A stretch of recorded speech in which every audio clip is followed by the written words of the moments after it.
To znamená, že nesmiete mať každý lampáž a pani učiteľky nebudú robiť požiarnú hliadku. Dobre, aby náhodou sa nestalo, poprosím vás, je tam oheň, deti. Sú tam také nádoby, kde je taká horľavá kvapalina a je veľmi nebezpečné s tým kývať, lebo vám tu môže vyskočiť a s tým horiacím plameňom nám môže aj niečo tu zapáliť. Takže ten lampáž to bude mať, bude niesť veľmi opatrný, dobre? Keď vám bude dlho, potom si ho aj vystriedate, lebo nebudeme brať všetky lampáše, budeme brať len časť, každý druhý, alebo možno každý tretí, a potom si ich popožičiavate, aby ste si mohli urobiť prípadne fotku s ním a tak ďalej. No a príjmajú to my zasa po poľanách, po lázoch, tak boli dedinky Novoť, Oravská Lesná, Oravské Veselé, Oravská Polhora, to majú tam také dedinky aj Sihelné. No a toto sú všetko také, nazývame Horálske Lazy, aj domy sú z týchto dedín. Potom pôjdeme do kostola, tam si zahráme na orgáne, dobre? Ale to iba vtedy, ak budete poslušní, lebo inak nepôjdeme ani už rovno pôjdete domov. Ale vy ste celkom poslušné deti, takže mne sa to začína aj baviť tu s vami. Ani sa mi nechce ísť do tej zimy. Chce sa vám ísť do tej zimy? Áno! Tak čo? Ideme? Áno! Dobre, tak počkajte. Za chvíľku bude tma. A môže sa stať, že aby ste neblúdili, lebo niekedy sa stane, že niekto môže ísť do Zuberca, alebo na Severovku. A aby sa tak nestalo, ja budem hrať a vy budete počuť. Aha, tam je! A pôjdete za zvukom harmoniky, dobre? Dobre? Áno. Sa ti zasvieti. Nie, že otvorené dvierky, ale choď brať sa. Lukáško.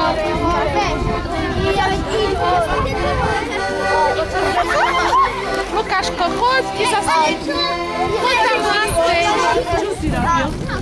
Tak, deti, a prišli sme dolno na terén múzea na Dolnooravský rínok. Všetci ma teraz budete počúvať, aj mládež zozadu.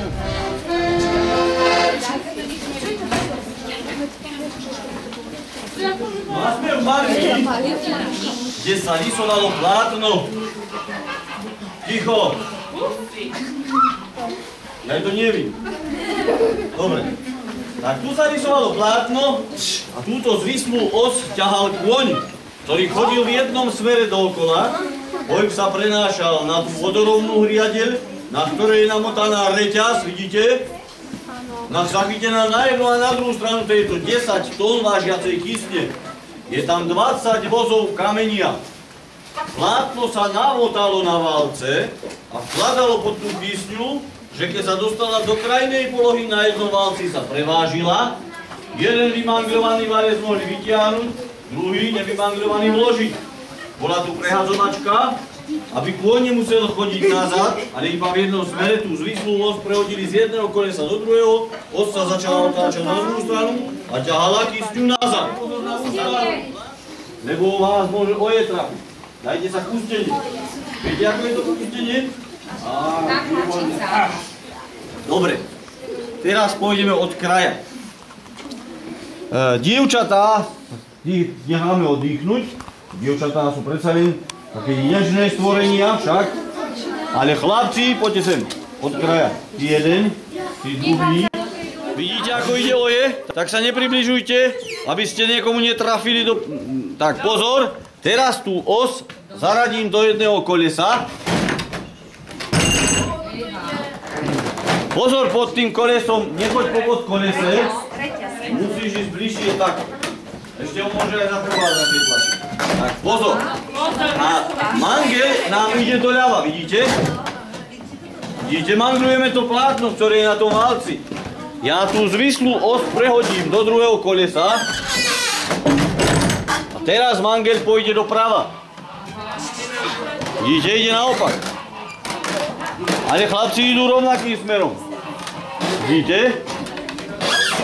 Jo. Ideš, poďme.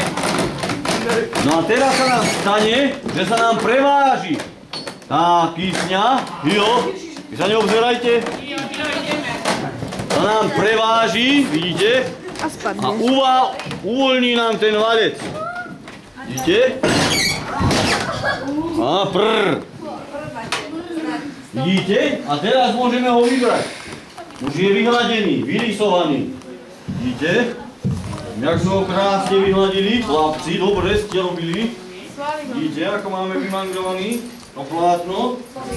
No a tak teraz keby sme mali nový bal, nie taký pekný, uhladený, tak ho môžeme zasa vám vrátiť a tú kysňu naň dostaneme, dobre?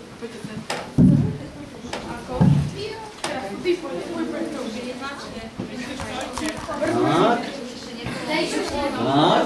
Teraz musíme prehodiť tú zvislú os do druhého kolesa. Tak hyo.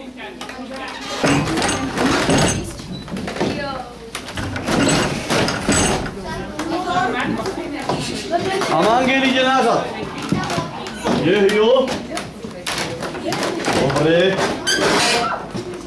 Pomáli som kázal. Prrr. Dobre. Tak sme zmanglovali. No a povedzte mi, prečo používali...